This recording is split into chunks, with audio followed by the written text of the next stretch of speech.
नमस्कार दोस्तों, मेरा नाम है कबीर। तो दोस्तों, इस वीडियो में हम डिस्कस करेंगे हिमाचल प्रदेश जीओए अकाउंट्स से रिलेटेड कुछ क्वेश्चंस। तो दोस्तों, एचपी जीओए अकाउंट्स एमसीक्यूज की मैंने एक सीरीज स्टार्ट करी है। आशा करता हूं आपको ये सीरीज पसंद आएगी। अगर आपका रिस्पांस अच्छा रहा तो मैं और भी इस सीरीज से रिलेटेड क्वेश्चन बनाऊंगा। मतलब कि मैं ज़्यादा से ज़्यादा क्वेश्चंस आपके लिए जीओए अकाउंट्स, जो पर्टिकुलर अकाउंट सेक्शन है उसके ऊपर जो भी क्वेश्चंस पूछे जाते हैं, वो मोस्ट इंपॉर्टेंट जो क्वेश्चंस रहते हैं वो सारे आपके सामने मैं डिस्कस करूंगा।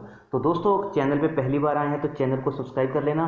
वीडियो चाहिए कि पीडीएफ चाहिए तो आप हमें टेलीग्राम चैनल पे फॉलो कर सकते हैं। टेलीग्राम पे जाएं, वहाँ पे सर्च करें @स्ट्रीट स्टडी। इसके अलावा इंस्टाग्राम पे भी आप हमें फॉलो कर सकते हैं, स्ट्रीट स्टडी 247 लिख के। तो दोस्तों, लेट्स स्टार्ट द सेशन। तो दोस्तों, ये क्वेश्चंस रहेंगे बेसिकली बाइलिंगुअल रहेंगे। स्क्रीन पे लिखी लैंग्वेज इंग्लिश है और मेरी एक्सप्लेनेशन रहेगी वो हिंदी और इंग्लिश दोनों लैंग्वेजेस में रहेगी। तो दोस्तों, स्टार्ट करते हैं क्वेश्चन नंबर 1 से। Question number first, as per limitation act 1963, if a suit is filed after the expiry period of limitation it shall B.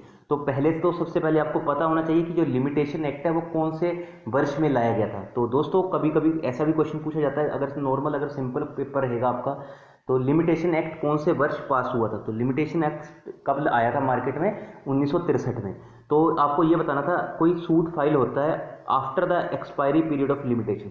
जब लिमिटेशन का एक्सपायरी पीरियड खत्म हो जाता है तो इसका क्या मतलब होगा। मतलब कि आपको 4 ऑप्शन दिए गए हैं, आपको करेक्ट आंसर चूज करना है। तो दोस्तों, सपोज करो मैंने कोई लिमिटेशन एक्ट में कोई लिमिटेशन एक्ट के थ्रू कुछ, ये सपोज करो ये लिमिटेशन एक्ट है, ठीक है। लिमिटेशन एक्ट के थ्रू मैंने कोई कानून पास करवाना है, या बेसिकली मैंने कुछ लिमिटेशन लगानी है। तो अगर वो पीरियड होता है, सपोज करो उसका पीरियड है 15 अगस्त, ठीक है। अगर वो उसकी एक्सपायरी, ठीक है, अगर उसकी एक्सपायरी 15 अगस्त को खत्म हो जाए, if suit is filed after the expiry period of limitation, मतलब कि अगर मैं कोई सूट फाइल करता हूँ लिमिटेशन एक्सपायरी पीरियड के बाद, अगर सपोज करो उसकी एक्सपायरी 15 अगस्त है और अगर मैं 15 अगस्त के बाद कोई सूट फाइल करता हूँ तो क्या होगा। तो आपको 4 ऑप्शन में से कलेक्ट करना था। Number 1, entertain at the description of the court, मतलब कि कोर्ट के डिस्क्रिप्शन, विवेक के ऊपर डिपेंड करेगा। Dismissed by the court, if a case is genuine it can be filed as a matter of right, dismissed by the court. तो दोस्तों, basically इसका answer होगा dismissed by the court. D और B दोनों same है, तो आप कोई सा भी चूज कर सकते हैं, बी और डी में से। तो आंसर रहेगा इसका right answer dismissed by the court. Next question is, as per the sale of goods act the seller of goods is deemed to be unpaid seller when the dash has not paid so far. तो क्या पे नहीं होगा, तो आपको बताना है, as per the sales of goods act the seller of goods is deemed to be unpaid seller, कि जो सेलर है वो अनपेड सेलर है। कब तक अनपेड सेलर है? जब तक उसको क्या नहीं पे किया गया है, इंटरेस्ट, पेनल्टी, प्राइस, डैमेज। तो बिल्कुल सही आंसर होगा प्राइस, मतलब कीमत की। अगर जब तक आप किसी प्रोडक्ट की कीमत पे नहीं करेंगे तब तक वो बेसिकली अनपेड ही रहेगी। तो आपको यहाँ पे राइट आंसर चूज करना था, option C, price. Question number 3, the company matters of a bank regulated by. तो कंपनी मैटर नॉर्मल मैटर नहीं है, कंपनी के जो रिलेटेड मैटर होते हैं वो बैंक के कौन रेगुलेट करता है। तो 4 ऑप्शन है, RBI, SEBI, ministry of finance, authorities under companies act. तो बिल्कुल सही आंसर होगा option D, authorities under companies act. तो दोस्तों, बहुत से स्टूडेंट्स नॉर्मल आंसर क्या लगा के आएंगे इसका, आरबीआई, और वो हो जाएगा गलत, क्योंकि यहाँ पे बेसिकली नॉर्मल बैंकिंग फंक्शंस नहीं पूछे गए हैं, यहाँ पे पूछे हैं कंपनी मैटर, जो बैंक के कंपनी के साथ रिलेटेड मैटर्स होते हैं। अगर आप डीप कॉमर्स के स्टूडेंट होंगे तो आपको पता होगा, आरओसी वगैरह टर्म आपने पढ़ी होंगी, रजिस्ट्रार ऑफ कंपनीज। तो बेसिकली जो भी कोई कंपनी रजिस्टर होती है उसको आरओसी में रजिस्ट्रेशन करवानी पड़ती है, वहाँ पे उसे सारी अपनी एसेट लाइबिलिटीज़ वगैरह बतानी पड़ती हैं।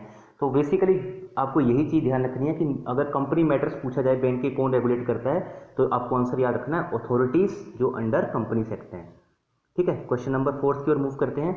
When the licence of a banking company is cancelled it can appeal to whom. जब किसी बैंकिंग कंपनी का कोई लाइसेंस कैंसिल हो जाता है तो किसको अपील करती है। आप हजारों बार न्यूज़पेपर में पढ़ते होंगे कि आज आरबीआई ने इस बैंक का लाइसेंस कैंसिल कर दिया, ठीक है। बहुत से बैंक का आरबीआई लाइसेंस कैंसिल करता रहता है जब आरबीआई के वो नॉर्म्स को फॉलो नहीं करते हैं। तो किसी बैंक को अगर आरबीआई के खिलाफ या फिर किसी भी बैंकिंग कंपनी को जो उसका लाइसेंस कैंसिल हुआ है उसके खिलाफ अपील करनी है तो वो कहाँ जाएगा। तो बिल्कुल सही आंसर होगा ऑप्शन डी, सेंट्रल गवर्नमेंट, ठीक है। राइट आंसर होगा इसका सेंट्रल गवर्नमेंट। तो दोस्तों, अभी मैं एक इंपॉर्टेंट चीज़ बताना चाहता हूँ। जैसे आरबीआई की बात आई तो एक इंपॉर्टेंट चीज़ यहाँ पे ये बताना चाहता हूँ, आप गूगल पे ऐप यूज़ करते होंगे फ़ोन पे। तो आरबीआई ने क्या बोला है, आरबीआई की तरफ से अभी 20 जुलाई के अराउंड ही ये नोटिफिकेशन आया है। आज की डेट में ही आप देख सकते हैं the Reserve Bank of India has told the Delhi High Court that Google Pay is a third party app provider and does not operate any payment system, ठीक है। Therefore its operations are not in violation of the payment and settlement systems act of 2007। RBI has told a bench of chief justice D N. Patil and justice Prateek Jalan. तो basically ये आप देख सकते हैं news का article है। एग्जैक्टली मुझे न्यूज़ की डेट याद नहीं है, बट इन्होंने एक इंपॉर्टेंट चीज़ क्या कही है, जो आप गूगल पे फ़ोन पे यूज़ करते हो वो आरबीआई ने कहा है ये payment and settlement system act of 2007 उसके अंदर नहीं आता है, ठीक है। आरबीआई ने आगे क्या बोला है, RBI has told that the court that since Google Pay does not operate any payment system it does not find a place in the list of authorise payment system published by the NPCI. अब आपको पता होगा जितने भी payment gate पे होते हैं वो सारे पेमेंट कहाँ से होती है, एनपीसीआई के थ्रू। तो इन्होंने कहा है कि गूगल पे जो है वो आप साफ पढ़ सकते हैं, it does not find a place in the list of authorise payment system, जो ऑथोराइज पेमेंट सिस्टम के अंदर नहीं आता है।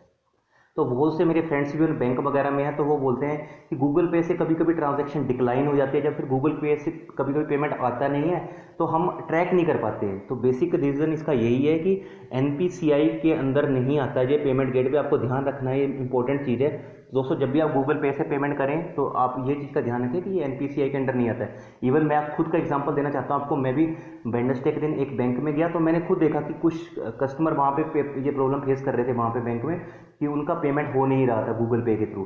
तो दोस्तों ये गूगल पे एनपीसीआई के अंडर नहीं आता, आरबीआई ने खुद से पब्लिश कर दिया है। ये शायद कुछ दिन पहले का आर्टिकल है, एग्जैक्ट मुझे डेट याद नहीं है, बट मुझे ये इंपॉर्टेंट आर्टिकल लगा इसलिए मैंने आपके सामने शेयर कर दिया। When a security interest is created in the favor of a bank, it requires registration with the dash under provision of SARFAESI Act। जब भी आपको पता है कोई लोन होता है तो फिर एक सिक्योरिटी इंटरेस्ट उस पर क्रिएट होता है, तो जो इसकी रजिस्ट्रेशन है वो किसके अंडर होनी चाहिए, मतलब किस कहाँ पे रजिस्टर्ड होना चाहिए।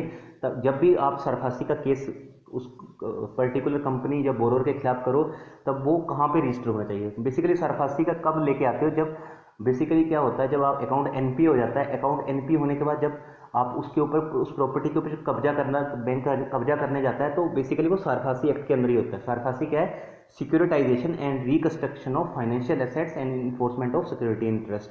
तो बेसिकली सरफासी एक्ट के अंदर जब कोई भी वो बैंक या फिर कोई भी फाइनेंशियल इंस्टीट्यूशन कोई कब्जा करने जाता है, जब आप कह सकते हो कि उस प्रॉपर्टी को सील करने जाता है, तो जो वो प्रॉपर्टी है वो किसके अंडर रजिस्टर होनी चाहिए, तो वो होनी चाहिए सेंट्रल रजिस्ट्री, ठीक है। तो कभी कभी दोस्तों आप देखोगे एग्जामिनेशन में आपको सरसाई भी लिखा आएगा, ठीक है। एक ही चीज़ है, अगर सरसाई लिखा हो या सेंट्रल रजिस्ट्री, ठीक है, आपको दोनों चीज़ याद रखनी है, या तो सेंट्रल रजिस्ट्री लिखा हुआ है या सरसाई लिखा हुआ है, ठीक है। ध्यान रखना इस क्वेश्चन का, इंपॉर्टेंट क्वेश्चन है। मूव करते हैं नेक्स्ट प्रश्न की ओर। Every person whose total income in a previous year exceeds the maximum amount which is not liable to tax is required to file his return by due date under which section. तो आपको बताना था कोई भी person जिसकी total income, जिसकी income जो gross income है बेसिकली उसकी बात हो रही है, प्रीवियस ईयर में मतलब कि लास्ट साल में वो मैक्सिमम अमाउंट को एक्सीड कर चुकी है, बट फिर भी वो which is not liable to tax, but फिर भी वो टैक्स के अंडर नहीं आ रही है, तो उसको किस अधिनियम के अंदर अपनी ITR income tax return file करनी पड़ेगी, तो उसको फाइल करनी पड़ेगी सेक्शन 139 के अंदर, ठीक है। हो सकता है उसने कुछ रिबेट वगैरह ले रखी हो एटीसी के अंदर, जैसे पीपीएफ में रिबेट हो, एलआईसी में रिबेट हो, या फिर कुछ जो सिप वगैरह होते हैं, सिस्टमेटिक इन्वेस्टमेंट प्लान होते हैं जो भी 3 ईयर के लोग इनके साथ आते हैं, तो हो सकता है वहाँ पे उसने कुछ रिबेट ले रखी हो, उसके ऊपर उसको टैक्स तो नहीं लगा बट वो आ चुका है उस दायरे के अंदर, तो वो आईटीआर आपको बताना था कौन से सेक्शन है, तो सेक्शन था वो 139। नेक्स्ट क्वेश्चन इज द लोक अदालत is constituted under provisions of which of the following act. तो लोक अदालत को किस एक्ट के अंदर कॉन्स्टिट्यूट किया गया, बनाया गया, तो आपको याद रखना है LSA, legal services authority act, ठीक है, ऑप्शन बी, ठीक है। लोक अदालत क्या करती है, बेसिकली जो भी लोकल लेवल पे जितने भी मुकदमे होते हैं वो सारे सोल्व कर देती हैं, ठीक है। लोक अदालत का जो डिसीजन होता है वो फाइनल माना जाता है, उसके बाद बोरोर मना नहीं कर सकता। अगर लोक अदालत ने फिक्स कर दिया कि आपको 80,000 देना है और बोरोर ने उस टाइम पे बोल दिया कि हाँ मैं 80,000 दूंगा, बाद में जाके वो ये नहीं कह सकता मैंने 79,000 देना है, इसलिए लोक अदालत को सर्वोपरि अदालत भी माना जाता है। तो दोस्तों आगे यही कहना चाहता हूँ, अगर अभी तक आपने हमारे चैनल को सब्सक्राइब नहीं किया तो प्लीज़ सब्सक्राइब करके रख लेना, बेल आइकन को प्रेस कर लेना। इंस्टाग्राम पे भी आप फॉलो कर सकते हैं, इंस्टाग्राम में मैं क्विज़ डालता रहता हूँ, स्टोरी में भी और इवन पोस्ट भी करता रहता हूँ बोल पे, तो आप वहाँ पे जाके क्विजेस सोल्व कर सकते हैं। आपको इंस्टाग्राम पे सर्च करना 63247, मोर देन 500 सब्सक्राइबर आपको हमारे इंस्टाग्राम पे मिल जाएंगे। इसके अलावा आप चाहें तो हमें टेलीग्राम पे हर वीडियो की पीडीएफ के लिए फॉलो कर सकते हैं। टेलीग्राम पे सर्च कीजिए @HT स्टडी, सेम लोगो देखने को मिलेगा, वहाँ पे जाके आप हमें फॉलो कीजिए। ऑफिशियल चैनल हमारा यही है। तो नेक्स्ट क्वेश्चन की ओर मूव करते हैं आप। Actions under provisions of SARFAESI act can not be initiated by. तो जो सरफासी एक्ट मैंने अभी आपको बता दिया ना कि जब भी कोई अकाउंट एनपीए होता है उसके बाद उस प्रॉपर्टी को अगर किसी फाइनेंशियल इंस्टीट्यूशन ने मतलब सील करना हो या उसके ऊपर कब्जा करना हो तो सरफासी एक्ट के थ्रू उसके ऊपर सील किया जाता है, मतलब कि उसको प्रॉपर्टी को फाइनेंशियल इंस्टीट्यूशन अपने कब्जे में ले लेती है। तो ये कौन किस बैंक के ऊपर ये अधिनियम है सरफासी एक्ट का, वो नहीं पारित होता है। आपको बताना कौन ये इनिशिएट नहीं कर सकता है बेसिकली। तो ये है आरआरबी, रीजनल रूरल बैंक। आप देखते होंगे अभी फिर से आरआरबी का एग्जाम आने वाला है, आरआरबी ऑफिसर, आरआरबी क्लरिकल और आरआरबी ग्रेड बी का, स्केल 2 भी बोलते हैं इसको, है ना। Next question is majority of share capital in public sector bank is held by. तो majority of share capital in public sector bank is held by whom? RBI, public, mutual fund, central government. तो public sector bank का मतलब क्या है, जिसमें 51% से ज़्यादा share होगा। किसका होगा? सरकार का, गवर्नमेंट का। ठीक है, आरबीआई का नहीं होगा। बहुत से स्टूडेंट आरबीआई लगा के आएंगे, गलत हो जाएगा। सेंट्रल गवर्नमेंट याद रखना है। ऐसा नहीं है कि बैंक का नाम पड़ा तो आरबीआई लगा दिया, बिल्कुल भी नहीं ऐसा करना है। ठीक है, क्वेश्चन पढ़ना है। क्वेश्चन क्या है, अभी मैंने एक एग्जांपल दिया आपको पंजाब नेशनल बैंक का, स्क्रीन पे देख सकते हैं। ये मैंने एनएससी की ऑफिशियल वेबसाइट से लिया है। ठीक है, आप देख सकते हैं यहाँ पे मैंने पब्लिक पंजाब नेशनल बैंक, ये इसका आप देख सकते हैं फ्राइडे की क्लोजिंग है, इतने काम की नहीं है। फ्राइडे को 33.75 पे था इस शेयर की वैल्यू। बट आपको चीज़ का ध्यान रखना है यहाँ पे, ये देखिए प्रमोटर एंड प्रमोटर ग्रुप, ये क्या है, शेयर होल्डिंग पैटर्न। आप देख सकते हैं 1 अप्रैल 2020 का। ठीक है, ठीक है, लेटेस्ट शेयर होल्डिंग पैटर्न है। इसमें आप साफ देख सकते 1 अप्रैल 2020 का, उसके बाद आप देख सकते हैं 30 जून 2020 का। ठीक है, यहाँ पे देख सकते हैं आप प्रमोटर एंड प्रमोटर ग्रुप 85.59, मतलब कि जो गवर्नमेंट का शेयर है वो 51% से ज़्यादा होना चाहिए। तो यहाँ पे प्रमोटर कौन है? गवर्नमेंट। गवर्नमेंट का शेयर आप कितना है? 85.59% है इन पंजाब नेशनल बैंक। ठीक है, इसके अलावा जो 14% जो रेस्ट शेयर बच के वो किसके पास है? वो पब्लिक के पास है।